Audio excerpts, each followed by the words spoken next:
And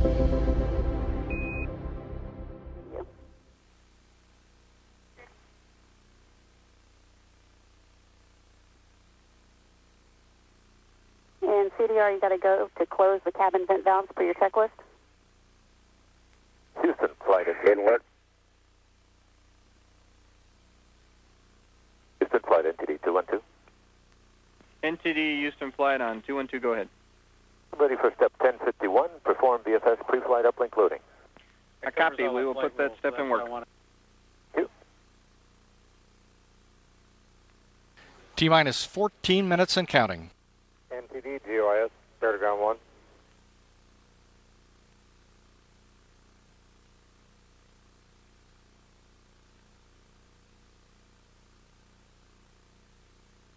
GOIS, NTD 212. Yes, our guys have checked out that circuit with weather aircraft and they can't find anything wrong with it. Okay, they report it's still a little bit broken. A little bit broken? Okay.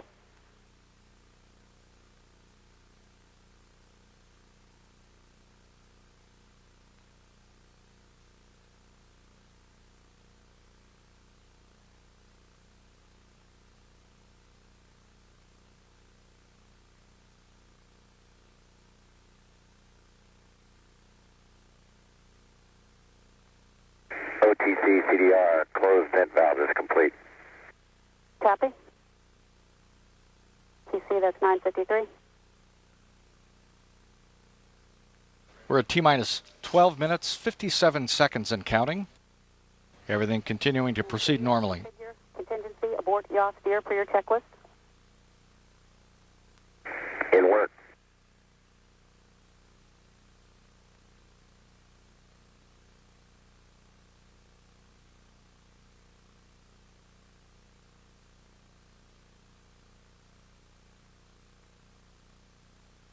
EPD and FCP, steps 1073, adjust fuel cell loads to between 250 and 290 amps. EPD copy. FCP copies.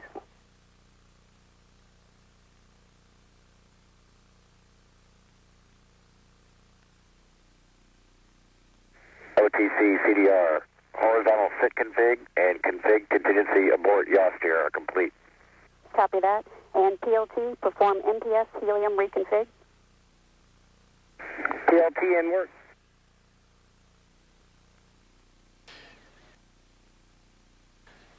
T-minus 11 minutes, 50 seconds and counting. NTD Houston flight 212. Go ahead, sir. Yes, sir, I'll give you to step 1052, VFS pre-flight uplink load is complete. Copy that. CVFS, did you copy? VFS copies.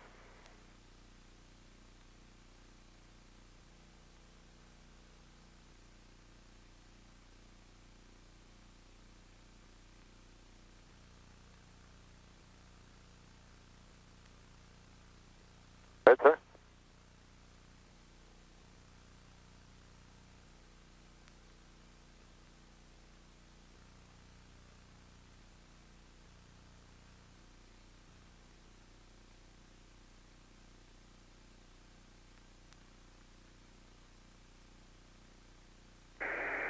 OTC, PLT, MPS helium reconfig complete. Copy.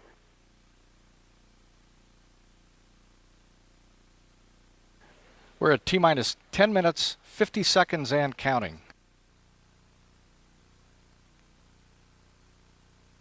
And all personnel on 212, discontinue all non-mandatory LDB traffic for the remainder of count.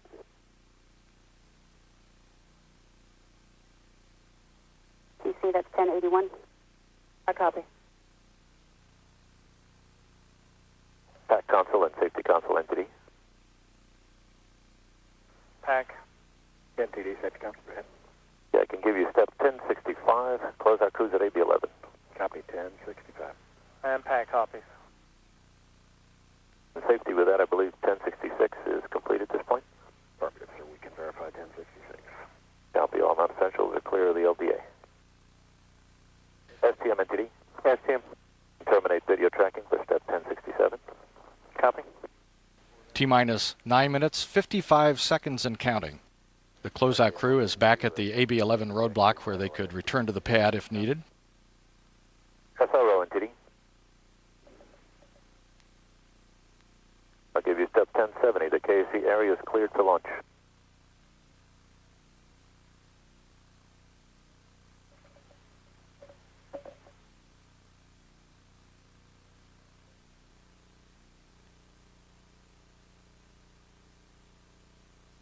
And attention on the net. Compound clock will hold at T-minus 9 minutes in 20 seconds. Just a few seconds away from entering the last of our planned built-in holds. This is a planned 45-minute hold.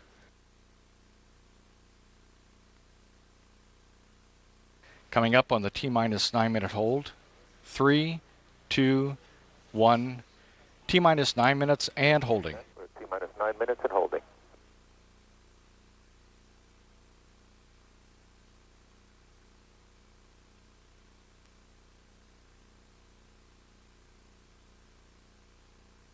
NTD Launch Director 212.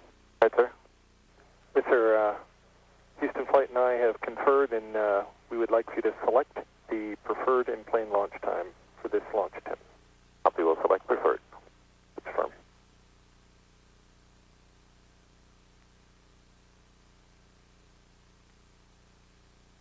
OTC NTD.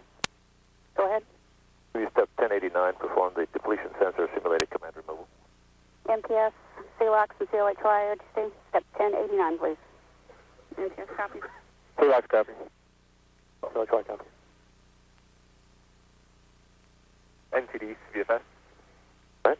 And give you step 1085, T20, GBC dump complete. Copy that. No TC NTD. OTC copies.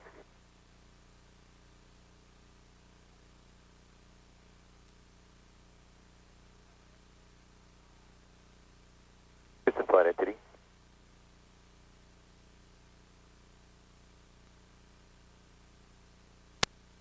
NTD, Houston Flight, go ahead. Do we have any updates to lock strain back hold time? I can give you a small update to 2+51. 2 minutes, 51 seconds. Good read. Copy, thank you. This is Shuttle Launch Control. T-minus 9 minutes and holding. 41 minutes remain in our hold, and everything is on course for the launch of Space Shuttle Discovery at 6:21 a.m. Eastern Time. When the count resumes, the ground launch sequencer will be in control of all critical operations.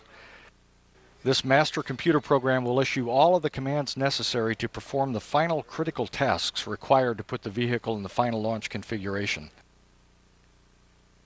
The ground launch sequencer monitors about 1,000 different critical orbital functions during the final 9 minutes of the count to make certain they do not fall out of limits. STM. Step 1080 complete. Copy. Space Shuttle Discovery 7 astronauts are loaded on board and ready to begin the 131st shuttle flight in Space Shuttle program history. STS-131 is the 33rd shuttle flight to the station, Discovery's 38th flight, And attention on and the 35th night launch. TVC, PTC, LPS, MILA, STM, Safety Console, SPE, LRD, SRO, CDR, and CGLS. Step 1093, our final launch window opening today will be 10:21:25 GMT, and will close at 10:27:15 GMT. Our lock strain back hold time is 2 minutes, 51 seconds, based on engine performance. Once Discovery lifts off from Kennedy Space Center, command and control of STS-131 switches to Mission Control in Houston. And at this time, we'll go there for an update from Brandy Dean. Thanks, Mike. Good afternoon and welcome to Mission Control Houston, where the Ascent Flight Control Team is monitoring systems on Space Shuttle Discovery, along with the team at Kennedy Space Center in Florida. They're not discussing any technical issues that would affect launch at this time. The team here at Johnson Space Center has been on console in the Space Shuttle Flight Control Room since 11:30 p.m. Central Time. They're led by Flight Director Brian Lunny, who's overseeing his 5th ascent. In the seat next to him, astronaut Rick Sturkow is serving as Capcom, or spacecraft communicator. He'll be communicating directly with Discovery's crew as they make their way into orbit. And keeping an eye on weather forecast are Flight Director Tony Sakachi and Weather Capcom George Zamka. They're getting real-time weather updates not only from Florida, but also at the contingency runways in France and Spain.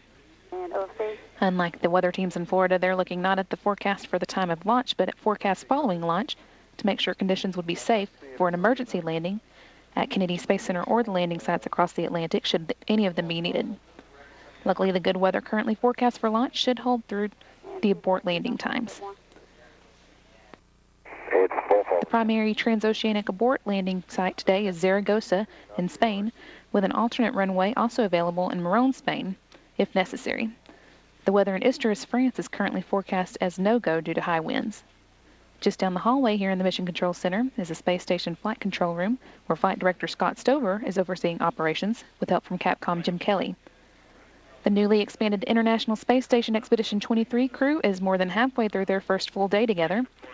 Flight engineers Tracy Caldwell-Dyson, Alexander Skvortsov, and Mikhail Kornienko arrived at the station yesterday via their Russian Soyuz TMA-18 vehicle, which launched Thursday night at 11:04 p.m. Central Time from the Baikonur Cosmodrome in Kazakhstan. They docked to the station at 12:26 a.m. yesterday, joining Commander Oleg Kotov and flight engineers Soichi Noguchi and TJ Creamer, and bringing the station back to a crew of 6 for the first time since Discovery undocked from the station during the STS-128 mission in September. 1118 is not performed. Copy, 1117. Mission Control plans to send live video of Discovery's launch this morning up to the station crew members to watch if they'd like. They've been busy for several weeks packing items to return to Earth inside the Leonardo multipurpose logistics module that Discovery is carrying. They've also been making room for the supplies and science equipment it's delivering. At the time of launch, the International Space Station will be about 220 miles above the Atlantic Ocean southwest of Ireland. Discovery's launch is timed today to match the moment when the Earth's rotation carries the launch pad into the corridor or plane of the station's orbit. The launch window opens at 5:16 and 25 seconds a.m. Central and lasts until 25 seconds after 5:26 a.m., with the targeted launch time, of course, being set for 5:21 and 25 seconds. Within seconds of launch, we'll hear the first call between Houston and the crew. That should be about the onboard guidance, navigation, and control system maneuvering the shuttle into a heads-down position, which will put it on a precise course towards its planned orbit of 136 by 36 statute miles. That is not required today, Steve. Either nor. About 30 seconds into the flight, Discovery's 3 main engines will be throttled down to protect the vehicle as it passes through the area of maximum atmospheric pressure, which will come at about 53 seconds into the flight. The engines will operate at about 240,000 pounds of thrust for a few seconds and then throttle back up to provide more than 396,000 pounds of thrust necessary to carry it into space. At 2 minutes and 5 seconds, Discovery's 2 solid rocket boosters will burn out and separate from the vehicle, at which point the shuttle will be traveling more than 3,600 miles per hour and already have burned more than 2.6 million pounds of propellant. Discovery will then continue toward orbit and its target speed of 17,500 miles per hour, at which point the engines will be turned off and the external fuel tank will separate. That should come 8 minutes and 23 seconds into Discovery's flight. Once the external fuel tank has been discarded, Commander Alan Poindexter will maneuver Discovery into position to take video and still photos of the tank that can be taken by both cameras on the shuttle and cameras operated by Rick Mastracchio and Stephanie Wilson. All of that imagery will be downlinked for inspection by experts here on the ground later today. In the meantime, all continues to go well here in the Space Shuttle Flight Control Room, where the Ascent Flight Control Team is ready to take over the flight of Discovery and the STS-130 mission at the ignition of the solid rocket boosters. Back to Mike at T-minus 9 minutes and holding. This is Mission Control Houston. South is 8, and the rest of the fill-ins in the table are 6s. Thank you, Brandy. And we're now back at Kennedy Space Center, all continuing to go well. 36 minutes, 45 seconds remaining in the T-minus 9-minute hold. This is Shuttle Launch Control. Go ahead. Step 1101, our ground camera systems verified ready, support launch. I copy that. Thank you.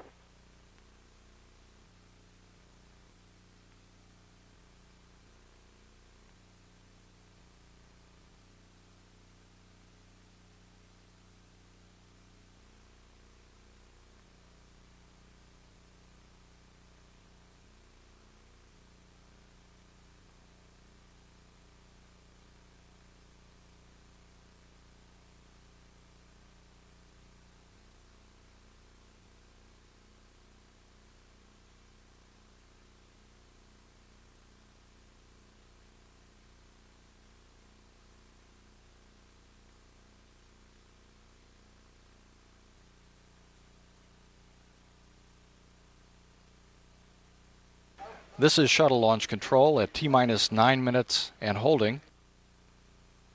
Deputy Chief of the Astronaut Office, Chris Ferguson, continues to fly around the Kennedy Space Center in a shuttle training aircraft. He's making real-time observations of the conditions at shuttle landing facility runways 33 and 15. The only weather concern that we have had in our forecast was the potential formation of ground fog due to the potential convergence of temperatures, the dew point temperature of 62 and the ambient air temperature of 64, and the potential for light winds in the area. And Chris Ferguson continues to monitor the situation. He is making real-time reports back to Mission Control in Houston. So far, the fog is not an issue. There is a small amount near the shuttle landing facility, but it has not created a visibility problem. We're not working any other weather issues. Weather remains green, and there are no technical issues that are being worked at this point either. This time, everything remains go. The high-speed BMU data was requested and provided. Space Shuttle Discovery is poised for launch at 6:21 a.m. and 25 seconds Eastern Time. This is Shuttle Launch Control. Reduction in phase C and a rise in phases A and B currents.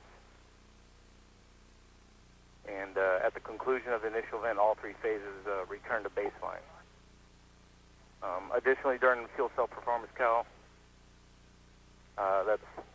fuel cells got a high load. Fuel cell 2 pump motor condition was stable with no trends noted during that test.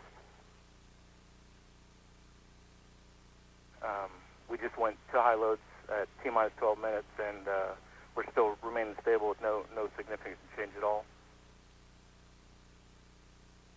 And with that said, the fuel cell H2 pump motor is not experiencing any transients that might cause any change in mechanical loading, and additional EPD review that there's no direct evidence of shorting or phase-to-phase anomalies within the motor assembly. And the fuel cell H2 pump motor is found to be acceptable for flight, and at this time we request to defer the IPR to STS-133. And NTDFP. STE, do you concur? I do concur, and NTD at this time I would like to ask CMQC to move this item as an IPR. We will transfer it over to 103's next flight, which is 133, and we can remove IPR 0046 off the constraint list at this time. CMQC copies. Thank you, CMQC. Advise and ready. And launch director, entity. And launch director copies and does concur. Copy. This is Shuttle Launch Control at T-minus 9 minutes and holding. As you heard, the issue that occurred very early this morning with fuel cell number 2 with a transient voltage spike has been cleared, is no longer a constraint, has been deferred to work on Space Shuttle Discovery prior to its next mission, STS-133. That clears the plate of any potential technical issues that we've been working. Weather remains green.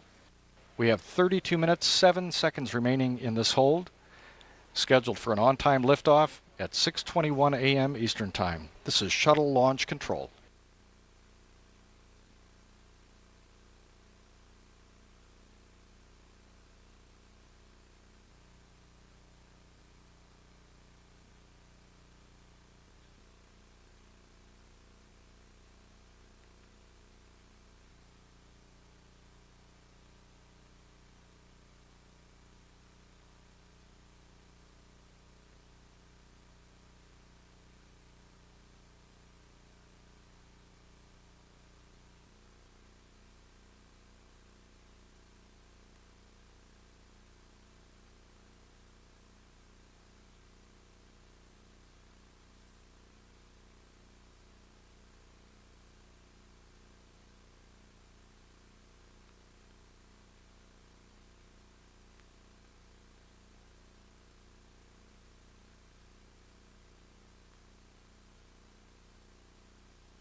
CMTD SRO. SRO. Yes, sir. I have an outage to report. JDMTA command is not operational. They have lost both CMEV links 1 and 2. We have a status update. This is Shuttle and holding with 27 minutes, 28 seconds remaining in the hold. We are very pleased to be joined by Space Shuttle Launch Director Mike Leinbach, who is here today serving in a role to assist STS-131 Launch Director Pete Nikolenko as the Assistant Launch Director, bringing your years of expertise to the table. And it looks like things are turning in our favor today. Well, things are looking really good right now, and first I'd like to start off by talking about Pete a little bit. He's been working really, really hard in this job. He's done 2 launches prior to tonight. He's doing a great job tonight. He fully deserves the position, and he's going to do an outstanding job, and we should lift off on time. We were chasing a potential issue with a fuel cell earlier. Just before tanking, there was a voltage spike. Yeah, when we first brought up the fuel cells before tanking, and we always have them up during tanking to make sure they're in good condition, and we share the loads with the onboard fuel cells and with the ground power that we supply to the orbiter as well. When we first brought them up, we saw on fuel cell 2 a little bit of a voltage spike, and we did some troubleshooting on that and have concluded it's perfectly fine for flight. Just recently, in the last couple of 3 minutes or so, we brought the fuel cells up to high power, which is normal. We did it per the timeline, and they all look fine, and there was no further spike at all. And so the concern early on was that maybe it was indicative of a pump motor failure, could be leading to a failure. We've now concluded that's just not the case. There was a transient somewhere in the line, and we've cleared that for flight. We should be able to lift off on time and have a complete mission with all 3 fuel cells. And weather is go here and at the transatlantic abort sites? Yeah, just listen to Pete talk to the launch weather officer, Kathy Winters, and everything is go from a launch weather perspective, and the TAL sites look good. So barring some last minute gotcha, we should be in good shape. I'm looking forward to it. All right. Excellent. Thank you once again, Mike. Okay, you're welcome. Thank you for joining us. Glad to do it.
OTC, CHPD.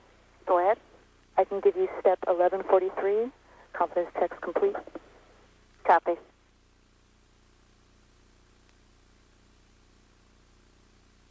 OTC, CMQC.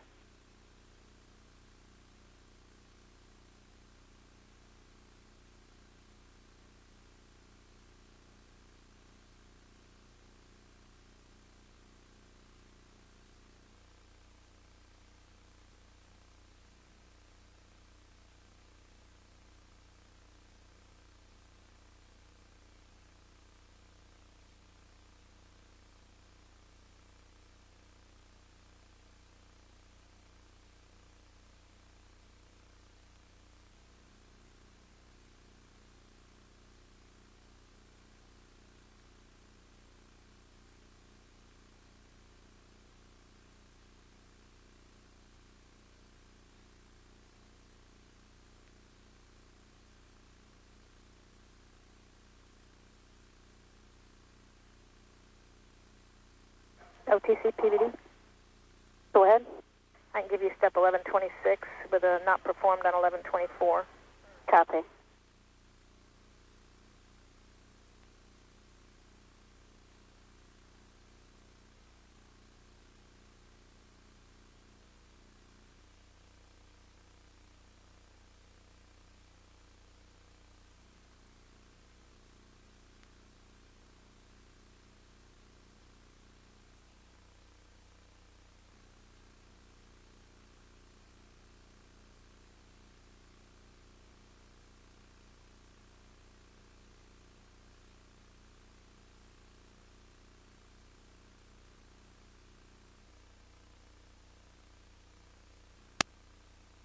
This is shuttle launch control at T-minus 9 minutes in holding, 21 minutes, 8 seconds remaining in the hold. We've learned that the range safety officer is currently no-go due to a failed command message encoder verifier. We don't know any further information at this point, but we're in the process of looking into it, and we will report it as soon as we learn.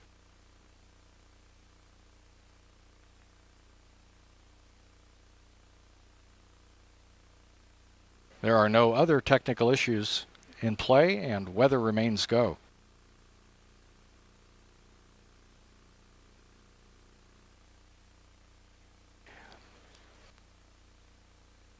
If we launch as planned this morning, Discovery will have the honor of celebrating the 29th anniversary of STS-1 while in orbit.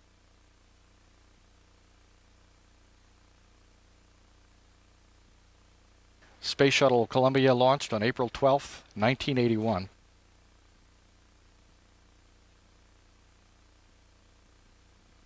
Discovery's maiden flight was STS-41D, which launched August 30th, 1984.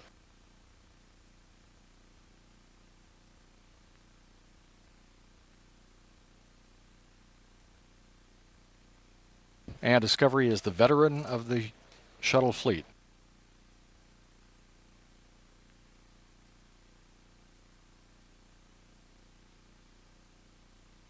Making the 38th flight for Discovery on STS-131.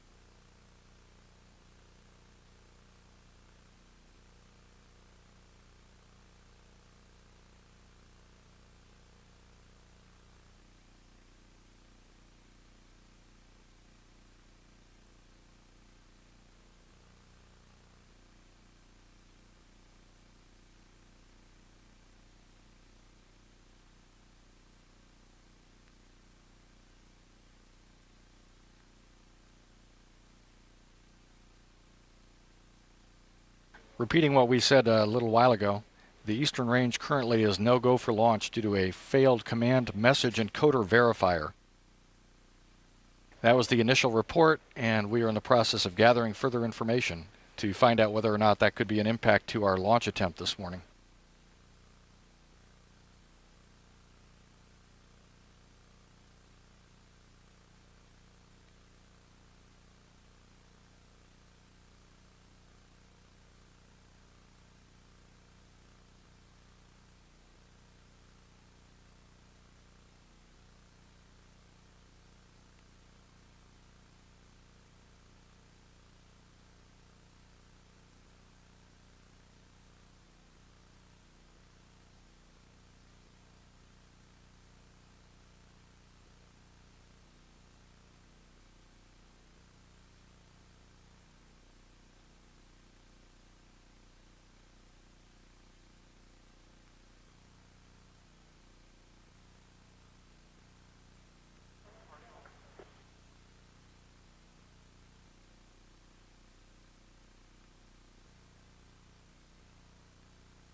SRO, NTD on 212.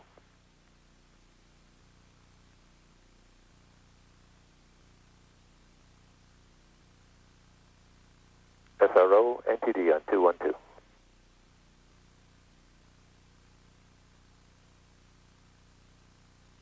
SRO? Yes, I understand you have an update you can give us on the net for JDMTA. Yes, sir.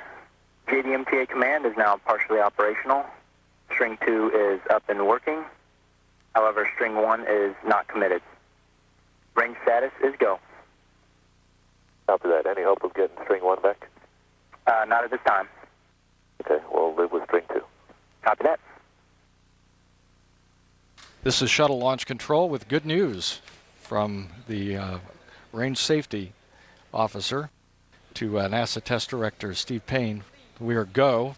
The system is partially operational with string 2 working on the command message encoder verifier. That clears that constraint. Clear hardware, caution and warning memory, verify no and expected errors. PLT in work.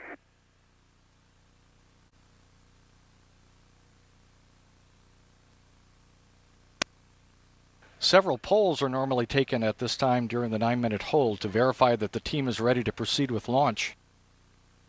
NASA Test Director Steve Payne will poll all the engineers in Firing Room 4, and Mission Management Team Chairman Mike Moses will poll members of the MMT. The hardware caution warnings clear, no unexpected messages.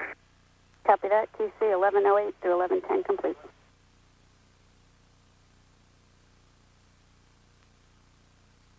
"15 minutes remaining in our T-minus 9-minute hold. This is Shuttle Launch Control.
NTD SRO.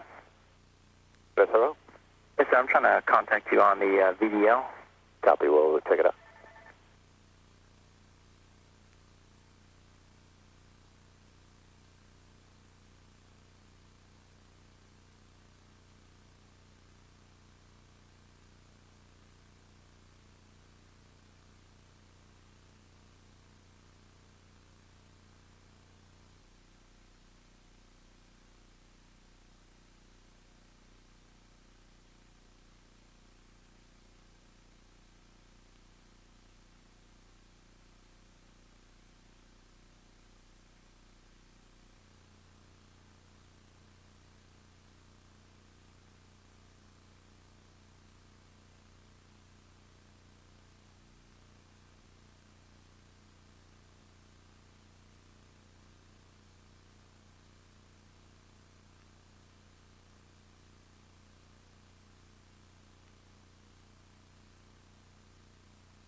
NTD SRO. Go ahead.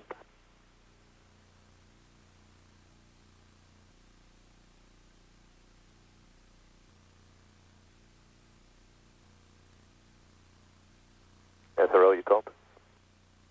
Yes, just to confirm, we are going for the current T0 of 10:21:25. That's affirmative. Is that a good copy? Yes. Copy that.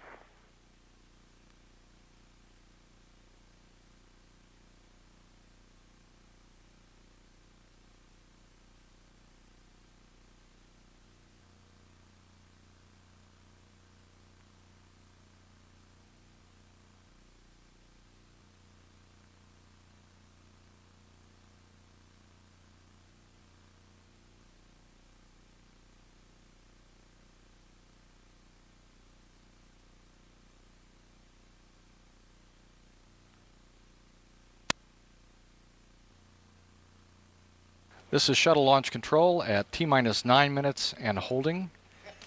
10 minutes, 45 seconds remaining in the hold.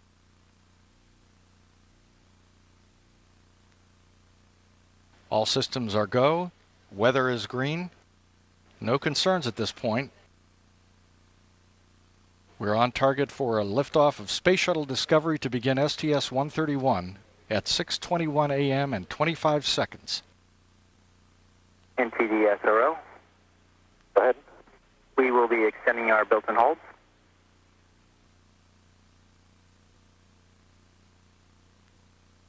NTD, do you copy? Hey, give me a call on the hard line. Copy.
NSRO NTD.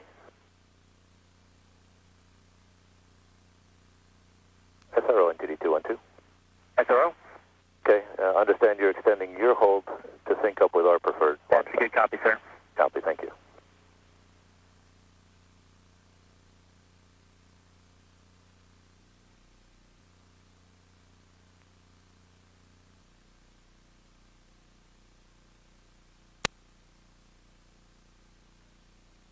This is shuttle launch control at T-minus 9 minutes and holding.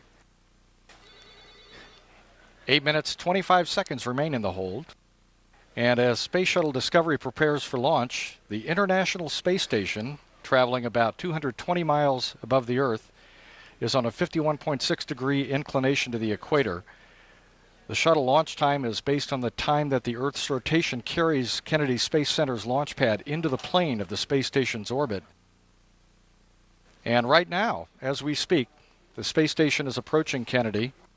For residents and visitors in the Space Coast area, it will be visible for about 3 minutes, beginning momentarily. It should appear from the south-southwest and move to the east, peaking at about 43 degree elevation in the sky. And at the time of liftoff, just minutes away, the space station, moving at 17,500 miles per hour, or 5 miles a second, will have moved to out over the Atlantic Ocean southwest of Ireland.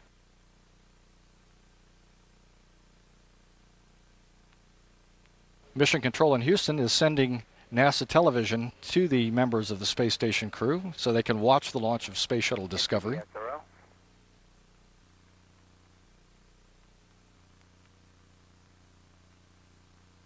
NTD SRO 212. Go ahead, SRO.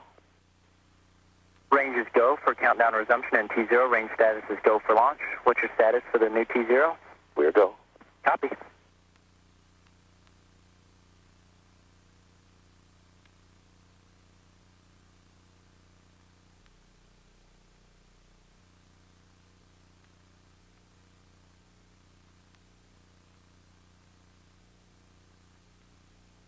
And we see the space station traveling over the Kennedy Space Center on NASA television. It just passed the moon. A bright dot in the sky. Residents throughout the world can find sighting opportunities by going to NASA's website at www.nasa.gov and looking for sightings. The space station is longer than a football field. Its solar arrays span 240 feet, and it's 45 feet tall. It's a large object. It's getting bigger all the time. 6 permanent crew members are there today, about to be joined by the 7 crew members of Space Shuttle Discovery to conduct science in space. JRPS, go ahead. L-15 recorder activation. Copy. At this time, the International Space Station is about 90% complete by mass and 98% complete by habitable volume. Copy, we'll put it in work. MS1 and MS4 OTC, activate V10 recorders. The chase will be on, beginning at 6:21 a.m. in 25 seconds when Space Shuttle Discovery begins to track the International Space Station. All continues go here in Shuttle Launch Control. A little more than 5 minutes remain in our hold at T-minus 9 minutes.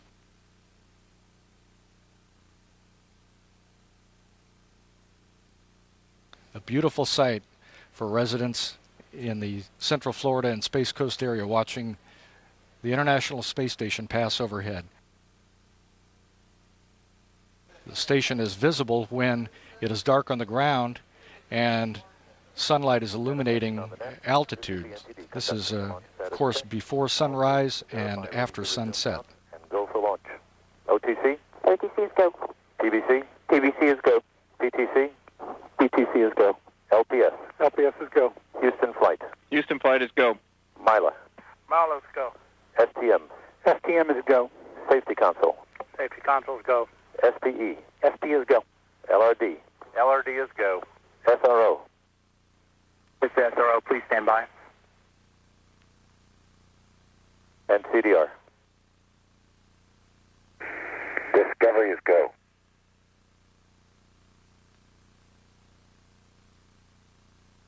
NTD SRO. Go ahead.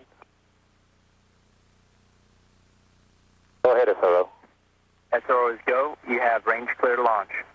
Copy, go from SRO, thank you. And launch director, NTD? Launch director, go ahead. Launch team is ready to proceed. I copy that. I will conduct my poll. KSC processing, chief engineer, verify no constraints to launch. No constraints. Copy that. Thank you, Steve. KSC shuttle, safety and mission assurance. KSC SMMA is go for launch, Pete. Copy, Terry. Thank you. Payload launch manager. Pete, the ISS processing team is go. Copy. Thank you, Bill. Range weather. Weather has no constraints for launch. Copy. Thank you. Kathy, and ops manager. Pete, looks like a great morning. Your go to launch 131. Copy that. Thank you, sir. Discovery, launch director. Go ahead, sir. Obex, the vehicle is clean, weather is good, and this team is ready. It is time for you to rise to orbit. Good luck and Godspeed. Thanks, Pete. The crew of STS-131 is really honored to represent the thousands of dedicated people that make up all the entire NASA, JAXA, and contractor workforces. We're flying on the most capable and versatile spacecraft ever built, and we'll see you in a few weeks. Let's do it. Copy that. Thank you, sir. NTD, launch director, you do have a go to launch Discovery. Copy, thank you. Go to proceed with count. 2 minutes, 30 seconds remain in our hold, and everyone is go for launch. Space Shuttle Discovery stands on launch pad 39A, ready for liftoff at 6:21 and 25 seconds.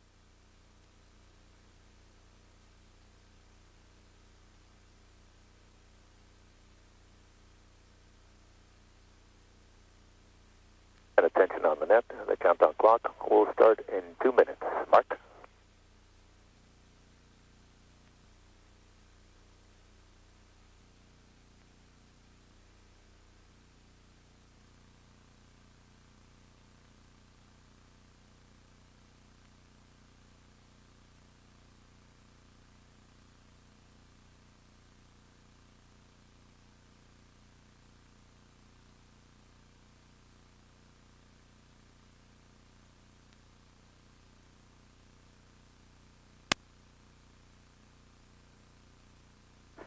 MTD ISL.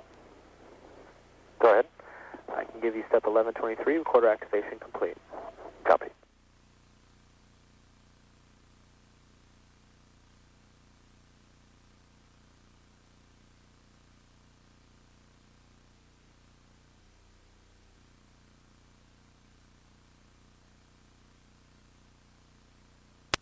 One minute remaining in our hold.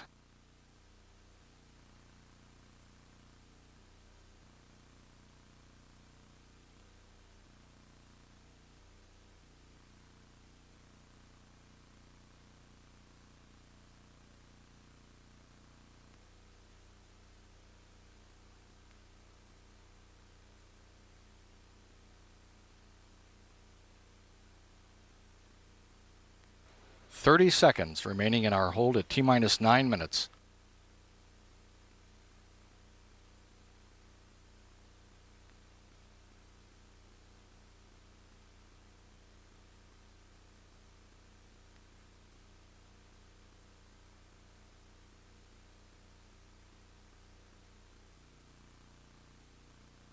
The countdown clock will start in 4 seconds. 3, 2, 1. And we are at T-minus 9 minutes and counting. Sequence has been initiated. And the ground launch sequencer has been initiated. All countdown functions are now automatically controlled by the GLS computer located here in the firing room. NASA Test Director Steve Payne is about to call for the transmittal of stored pre-launch commands.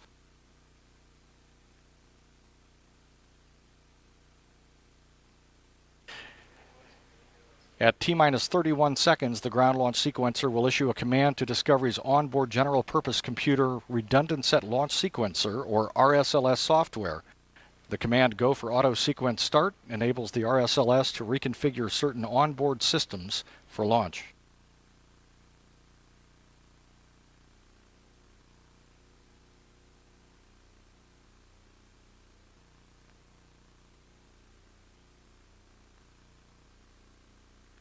TLT, connect essential buses to fuel cells per your checklist. T-minus 8 minutes and counting. TLT in work. Pilot Jim Dutton is now flipping switches in the cockpit to directly connect the 3 fuel cells to the essential power buses. OTC, TLT, essential buses connected to fuel cells. Copy. Good news, all 3 fuel cells operating normally.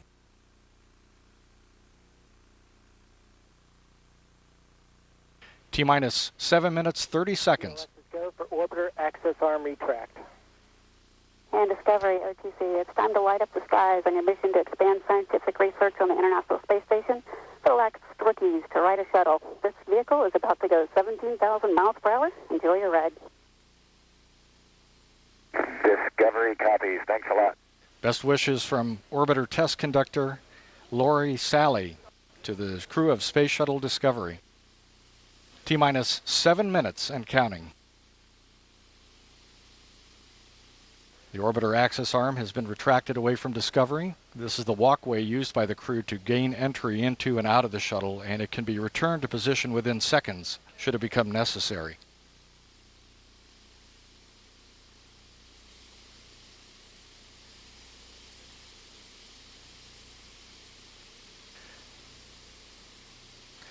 T-minus 6 minutes, 30 seconds and counting. KRPS, start APU display recorders. APU recorders are running.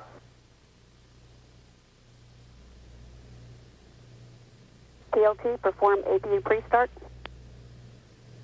TLT in work. Orbiter Test Conductor gave pilot Jim Dutton a go to perform the auxiliary power unit pre-start procedure. The APUs provide pressure to the shuttle's 3 hydraulic systems, which move the main engines and aero surfaces during flight.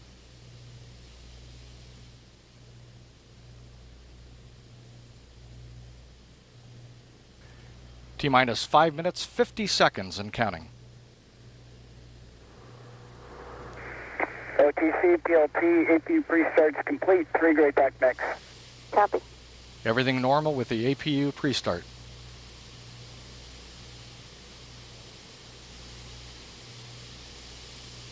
T-minus 5 minutes, 30 seconds.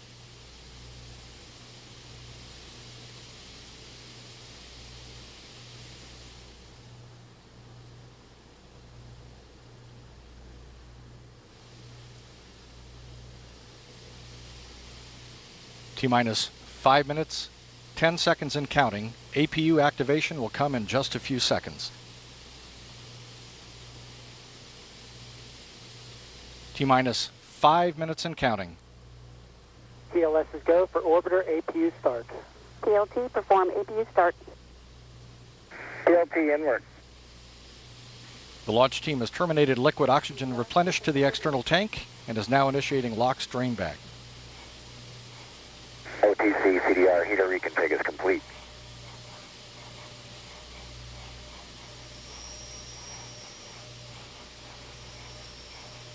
T-minus 4 minutes and 30 seconds.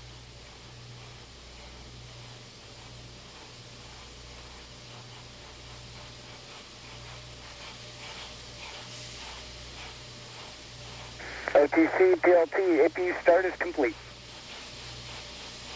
Copy. All 3 APUs are up and running. T-minus 4 minutes, 5 seconds and counting.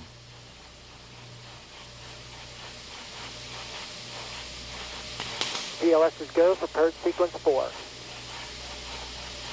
The final helium purge of the 3 main engines is underway in preparation for main engine start.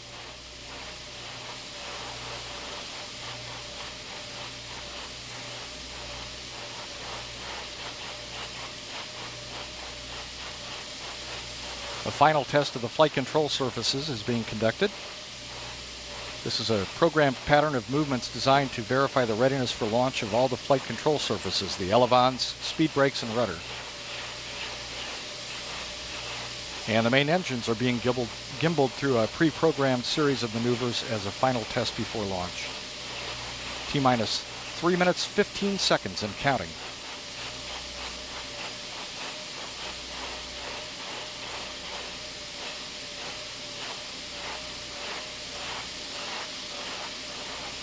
T-minus 3 minutes and counting. Final pressurization of the external tank's liquid oxygen tank is underway. TLS is go for ET LO2 pressurization. And we are completing the purge of the shuttle's main engines.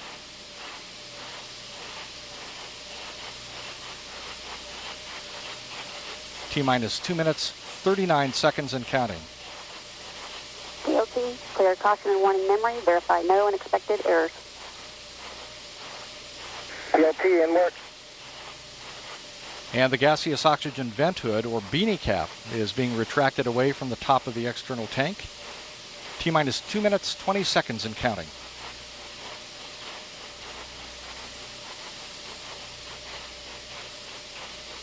Discovery, close and lock visors. Initiate O2 flow. Discovery copies visors and O2 flow. T-minus 2 minutes and counting. Liquid hydrogen replenish on the external tank is now being terminated. TLS is go for ET LH2 pressurization.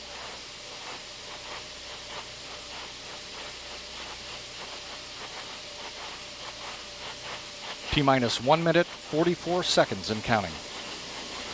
All systems are go.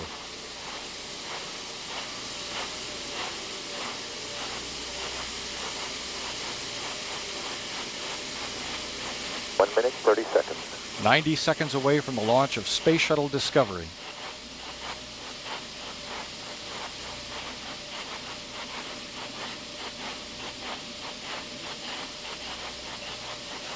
T-minus 1 minute, 15 seconds and counting.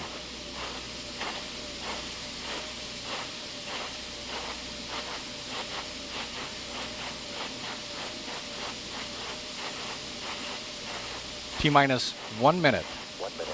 The ground launch sequencer will verify that the 3 main engines are ready to start. The booster joint heaters are being deactivated at this time.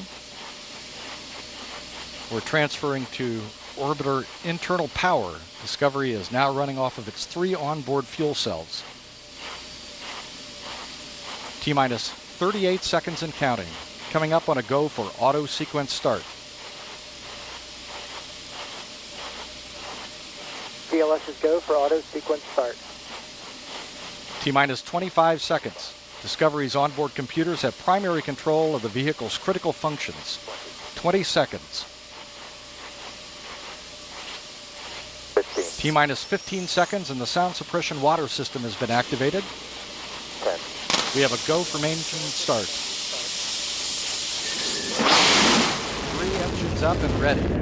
3, 2, 1, 0. Booster ignition and liftoff of Discovery, blazing a trail to scientific discoveries aboard space station. Houston, Discovery, roll program. Roger, roll, Discovery. This is Mission Control Houston. Space Shuttle Discovery is rolling into a heads-down position, putting it on course for 51.6 degree, 136 by 36 statute line orbit, and eventually the International Space Station.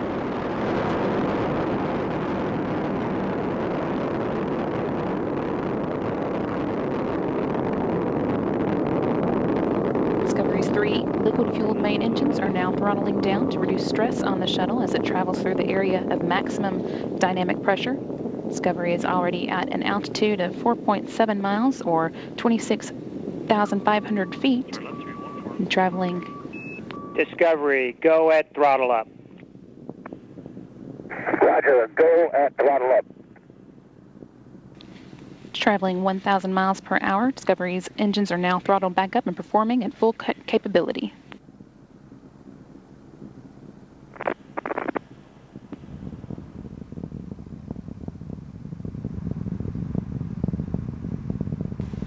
At liftoff, the shuttle weighed more than 4.5 million pounds, and now 1 minute and 27 seconds into the flight, the main engines and solid rocket boosters have reduced that weight by about half.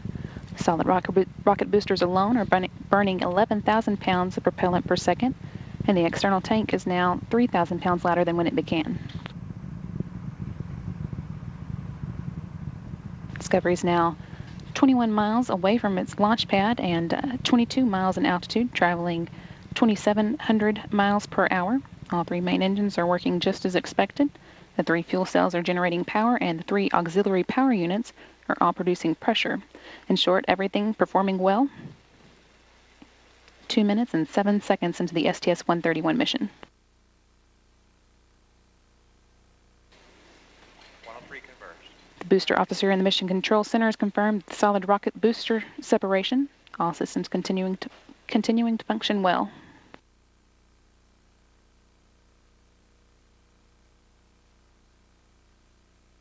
Two orbital maneuvering system engines on Discovery's tail are now firing as well, providing the shuttle an extra boost into orbit.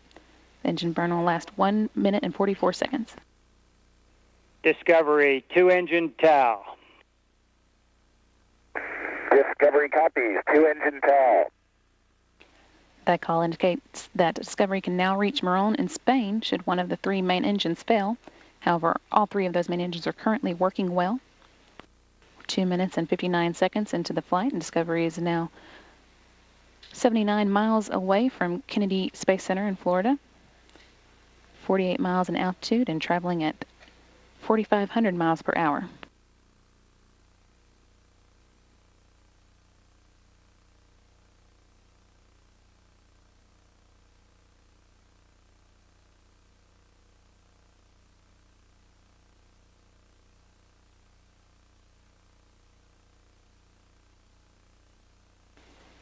Space Shuttle Discovery also seeing the first of many sunrises of the STS-131 mission.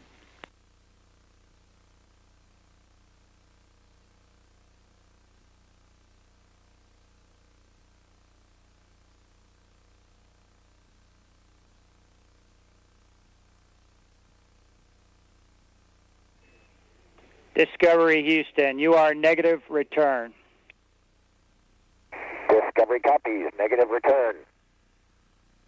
Discovery is now flying too high and too fast to return to the Kennedy Space Center in the event of an engine failure. That's not currently a problem, however, as all engines are continuing to perform as expected. 4 minutes and 15 seconds into Discovery's flight. Shuttle's traveling 6,000 miles per hour at an altitude of 63 miles and is 181 miles away from Kennedy Space Center.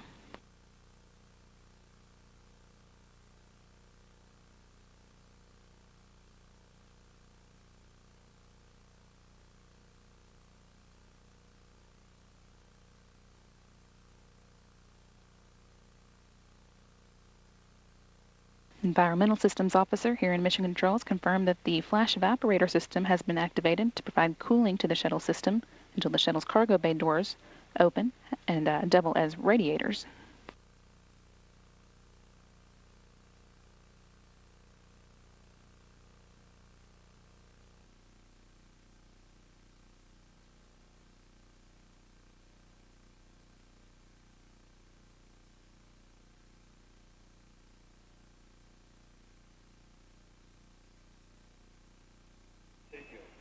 Discovery, press to ATO. Discovery copies. Press to ATO. Should two of the shuttle's three main engines fail after this point, it can still reach a safe, though lower than planned orbit, as that call from Capcom Rick Sturko indicated. Discovery is now 5 minutes and 42 seconds into its flight. Engine, Ops 3. Discovery, single engine Ops 3. 67 miles in altitude and 351 miles away from Kennedy Space Center, Discovery could still make it across the Atlantic for an abort landing, even if two of the three main engines failed at this point. All engines are performing well. Discovery, single engine, Zaragoza. Discovery copies, single engine Zaragoza.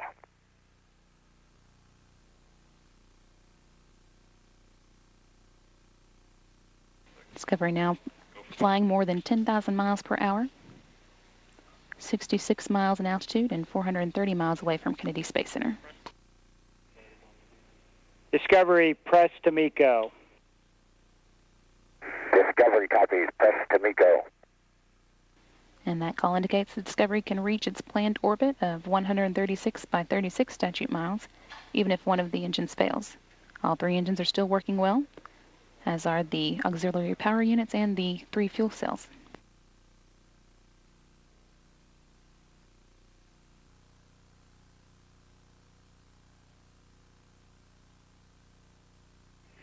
Discovery, you are single engine press. Your shutdown plan is nominal. Go for the plus X, go for the pitch maneuver. Copy, nominal shutdown plan. Go for the plus X, go for the pitch. Even if two engines were to fail at this point, Discovery could still make its planned orbit with just one. That shouldn't be necessary, however, as all three engines are still performing at full capability. Also, Capcom Rick Sturkow there letting Commander Alan Poindexter know that Discovery will cut off its three main engines as planned and that he has the go-ahead then to pitch Discovery up to allow for photos of the external tank to be taken after its separation.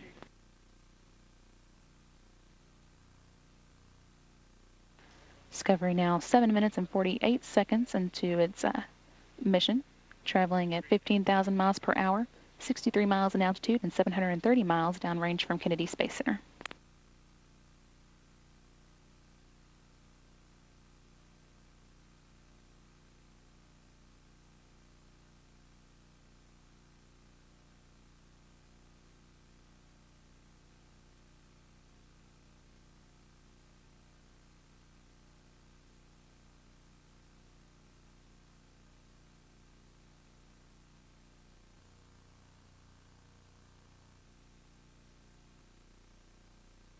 The booster officer here in Mission Control is reporting that Discovery's three main engines have been shut off.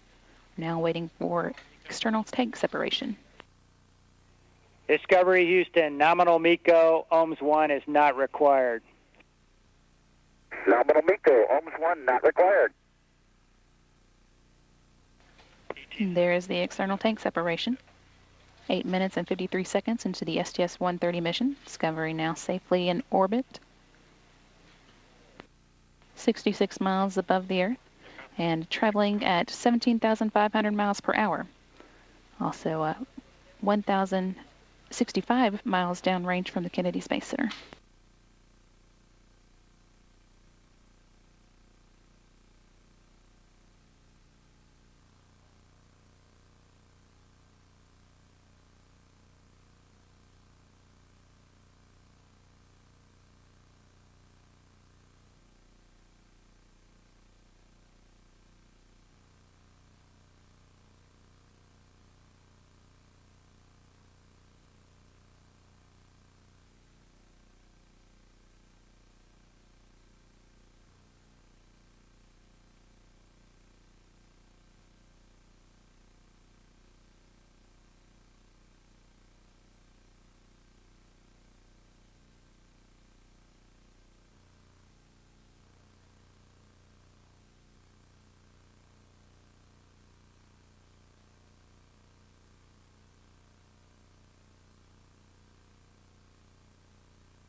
Now 11 minutes and 32 seconds into Discovery's flight.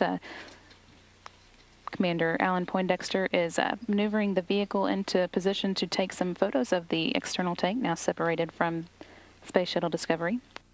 The tank provided fuel to the shuttle's 3 main engines for its climb into space. It weighed 1.6 million pounds at liftoff, but with the main engines sucking fuel out of it at a rate that would drain an average swimming pool in about 25 seconds, it was just about empty and weighed less than 11,000 pounds by the time it separated from Discovery.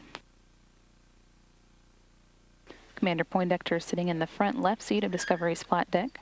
Next to him is pilot Jim Dutton, and behind them the 2 mission specialists, Dottie Metcalf-Lindenberger and Rick Mastracchio.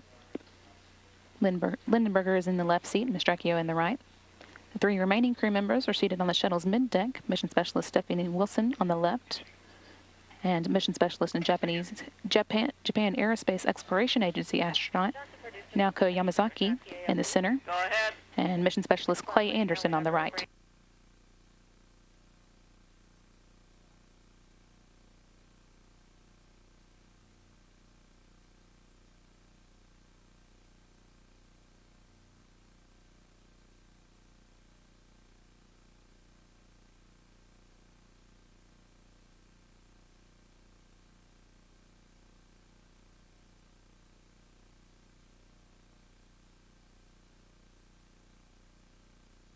On the shuttle's flight deck, mission specialist Rick Mastracchio and Stephanie Wilson are going to be documenting the tank as it falls away from the shuttle and back into orbit.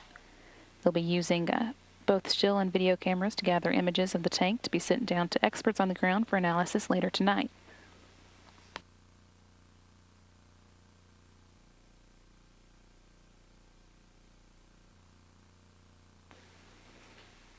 And then coming up in a few minutes, Discovery will begin refining its orbit to continue on its way towards the International Space Station by firing its orbital maneuvering system engines. Its current orbit is 136 by 36 statute miles, and the engine firing will move it into a more circular 161 by 141 statute mile orbit. APU hydraulic shutdown. Discovery copies. Go for APU hard shutdown. Here comes CJ. Max is watching you, Mash. Decks on page 3-4, tail-only control is not required. Everything else will be as written, and we'll be ready for 105 when you get to the bottom. Discovery copies, Houston. Tail-only control not required, and everything else as written on page 3-4.